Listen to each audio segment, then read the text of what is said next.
So brand positioning is one of my favorite topics to talk about because it very clearly helps you articulate who are you, what makes you special, and how are you different from the competition. But actually, from a management point of view, it really helps you understand how to and where to focus to also make your offer stand out in the market. So actually, within the book, we have 4 pages on this, and we actually use the example of UK supermarkets.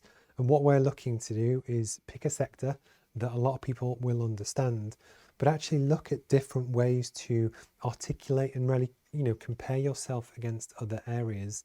And actually, based on this, we can figure out what makes us special.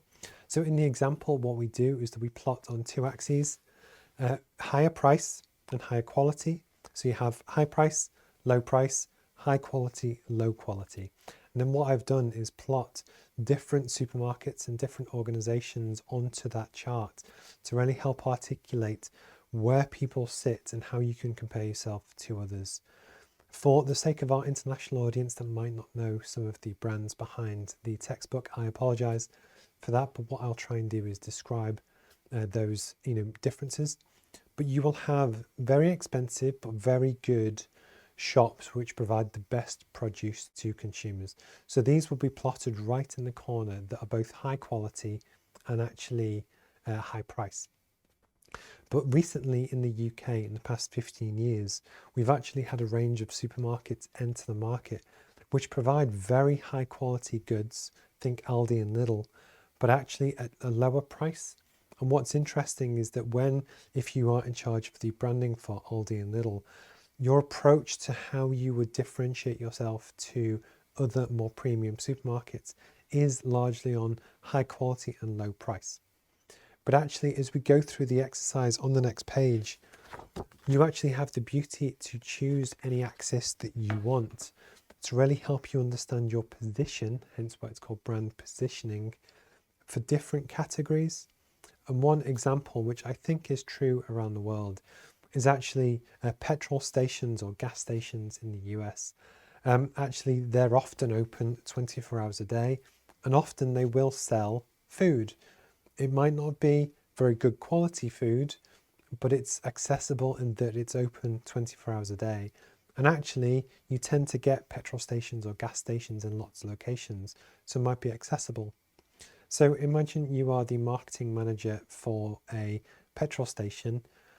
Often based on this, you know that you can't offer the same selection that a large supermarket does, or Walmart, but actually it might be available 24 hours a day, or it's more convenient that when you're getting your gas, you can grab your milk and your groceries at the same time. But the idea is to help you communicate different ways about what makes you special. The exact opposite of this, at least in the UK, are called farm shops. So often if you have a farm that makes vegetables, they might have a shop which sells the stuff that they make directly to consumers. So this is often expensive, and also they often don't have great selection. So that if you think of a huge supermarket that has 200,000 items, your local farm shop will not have 200,000 items. They might have 20, carrots, potatoes, cauliflower, etc. So if you are in charge of the marketing and promotion for the farm shop, you can't promote on selection because the large supermarkets will just have a much bigger selection, and the large supermarkets are probably also cheaper on price. But what you can promote on is quality and freshness that some consumers will value, being able to buy directly from the farm locally, and are willing to pay a higher price for this, versus other consumers where price is the most important thing, that will buy from wherever they can get the stuff the cheapest.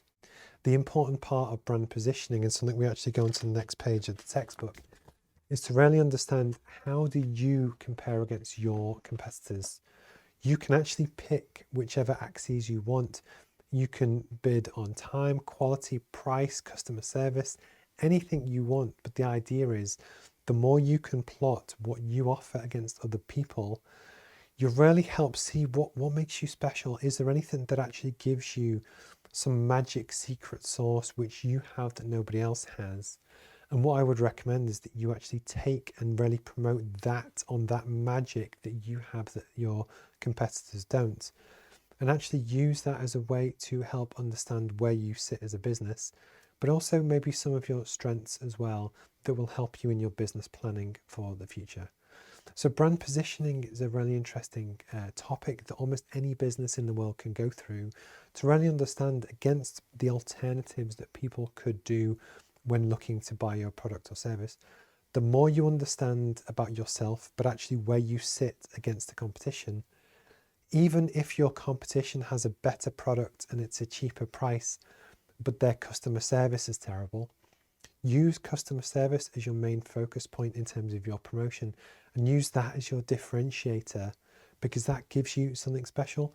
And what should happen is that customers who really value customer service over anything else might gravitate towards you, versus you promoting purely on quality or price, when actually your competition might be stronger in those areas. So hopefully this just gives you an idea about what is brand positioning. And if you read through the content in the book and on the website, it will hopefully help. But also, if I haven't explained this very well, please feel free to jump on any of the live classroom sessions or get in touch to questions@roadmapmba.com.